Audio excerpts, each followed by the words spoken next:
আসসালামু আলাইকুম বন্ধুরা, কেমন আছেন সবাই? আশা করি সবাই অনেক ভালো আছেন। আজকে আমার সবজি বাগান থেকে এই যে বটবটি তোলা হয়েছে।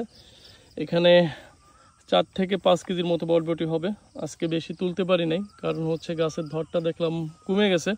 আর হচ্ছে নতুন করে আর কি আপনার ফুল আসতেছে, তার মানে আরও আমাকে 3-4 দিন অপেক্ষা করতে হবে। অনেক মানে মোটামুটি এর আগে যখন তুলছি তখন পুরোপুরি এই ক্যারেটটা ভরে গেছে, কিন্তু আজকে এত তুলতে পারি নাই। আজকে 4 কেজির মতো হবে আর কি।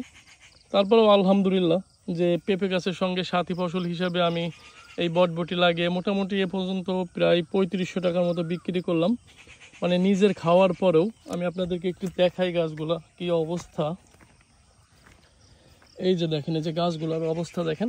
এই যে নতুন করে কিন্তু আবার এই যে ধরতে শুরু করছে। এই যে দেখেন, এই যে আবার এই যে এই যে দেখেন, এই যে আপনার বড় হতে শুরু করছে। এই দেখেন একটা থেকে গেছে। বটবটি সাইজগুলো খুবই ভালো আর একেবারে ফ্রেশ। এই যে মানে কোনো কীটনাশক দেয়নি বলেই চলে। এখন এই যে মানে ফ্রেশ বটবটিগুলো বাজারে নিয়ে যাব, এগুলো বিক্রি করে দেব। আসলে আমার খাওয়ার পরে যে অবশিষ্ট অংশগুলো থাকে ওইগুলো আমি বিক্রি করে দিই। কারণ হচ্ছে লাগিয়েছিলাম মোটামুটি ভালোই। এই যে পেঁপে গাছের মাছ দিয়ে, এই যে দেখেন, এই যে পেঁপে গাছের মাছ দিয়ে দিয়ে লাগিয়েছিলাম, মোটামুটি ভালোই ধরছে। তাহলে আজকে চলেন একটু পরে বাজারে যাব। বাজারে আসলে কত করে এই বটবটিগুলো সেল করলাম সেটা আপনাদেরকে দেখাবো। ধন্যবাদ সবাইকে।